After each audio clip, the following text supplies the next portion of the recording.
नमस्कार दोस्तों। मैं रवि मनी लाइव में आपका स्वागत करता हूँ। दोस्तों, विराट कोहली की कप्तानी और शुभमन गिल की कप्तानी की तुलना अभी से शुरू हो गई है। लेकिन क्या ये उचित है?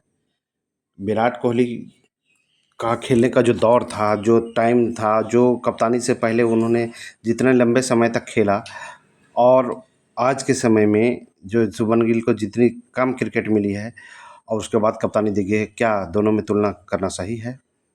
साल 2014 में जब विराट कोहली को टेस्ट की कप्तानी मिली थी, तो उन्होंने उससे पहले 29 टेस्ट में 1855 रन बनाए थे।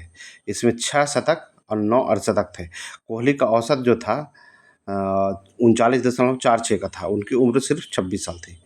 शुभमन गिल जब 20 जून को हेडिंग्ले में भारत की ओर से मैदान में टॉस करने के लिए आएंगे, तो उनकी उम्र 25 साल है और 285 दिन होगी।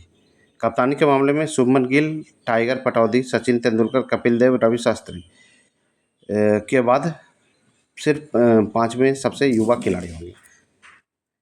गिल अब तक 32 टेस्ट मैच खेल चुके हैं। उन्होंने 1893 रन बनाए हैं। इस दौरान उन्होंने 5 शतक, 7 अर्धशतक लगाए हैं। गिल का औसत 35.5 का है। साल 2011 के बाद विराट कोहली ने वनडे क्रिकेट में दबदबा बनाना शुरू किया था।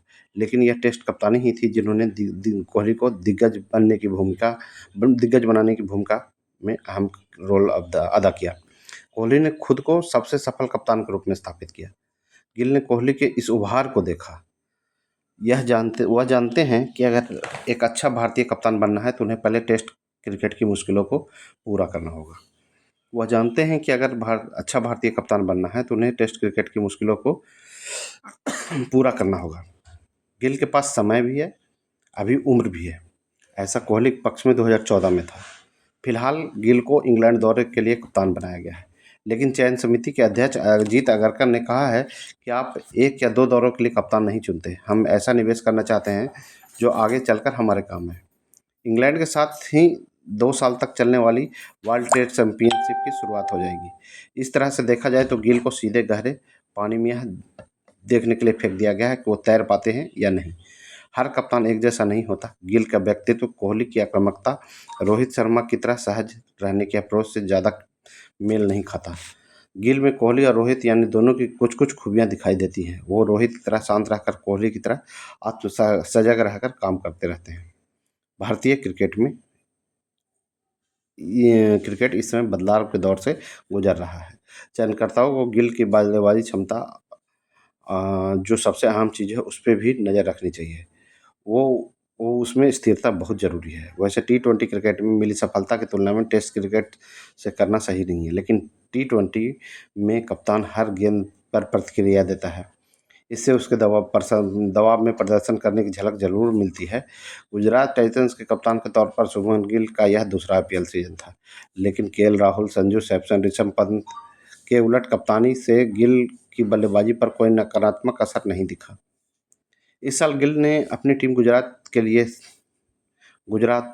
पर सिर्फ कंट्रोल ही नहीं बनाए रखा बल्कि जीत और हार दोनों परिस्थितियों में संयम और समझदारी दिखाई।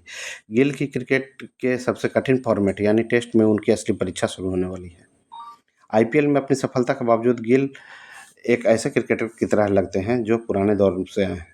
बिना दाढ़ी के साफ सुथरे चेहरे वाले, टैटू भी छिपे हुए, लेकिन कैमरा बंद होने के बाद बोलना उनके बल्ले का काम होता है।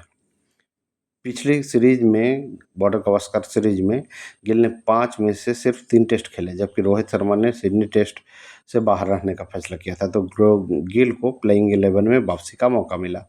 गिल अंतिम टेस्ट के दोनों पारियों में ही जल्द आउट हो गए। पहली पारी में लंच से ठीक पहले गिल को नेथन लायन ने अपनी फिरकी में फंसाया और दूसरी पारी में मीडियम पेसर बिव बेस्टर ने गिल को आउट किया। इसके 4 महीने बाद गिल को टेस्ट कप्तानी देना करियर ही नहीं बल्कि भारतीय क्रिकेट की दिशा भी बदलने वाला फैसला साबित हो सकता है। भारत के पूर्व क्रिकेटर कप्तान कुंबले ने कहा कि गिल को पहले खुद को बल्लेबाज के तौर पर साबित करना होगा, लेकिन चोट के बावजूद कप्तान के तौर पर उन्हें अपने पैर जमाने के लिए कम से कम 10 पारियां लगातार अच्छी खेलनी होगी। इंग्लैंड में केएल राहुल 18 पारियों में 34 के औसत से 614 रन बनाए हैं, इसमें से 1 शतक एक भी शामिल है। उप कप्तान ऋषभ पंत ने 15 पारियों में 34 के औसत से 511 रन बनाए। इस दौरान 2 शतक और 2 अर्धशतक लगाए हैं। इन दोनों के अलावा अन्य बल्लेबाज इंग्लैंड में कोई अनुभव नहीं मिल है किन्हीं को प्राप्त, इसलिए स्वाभाविक रूप से भारत के प्रशंसक चिंतित होंगे। दोस्तों, इस तरह से विराट कोहली और शुभमन गिल के बीच में तुलना बड़ा मुश्किल है। दोनों का तरीका अलग है, सिस्टम अलग है। दोस्तों, आप देख रहे हैं मनी लाइव। फिर नए न्यूज़ के साथ मिलते हैं अगले वीडियो में। Thank you.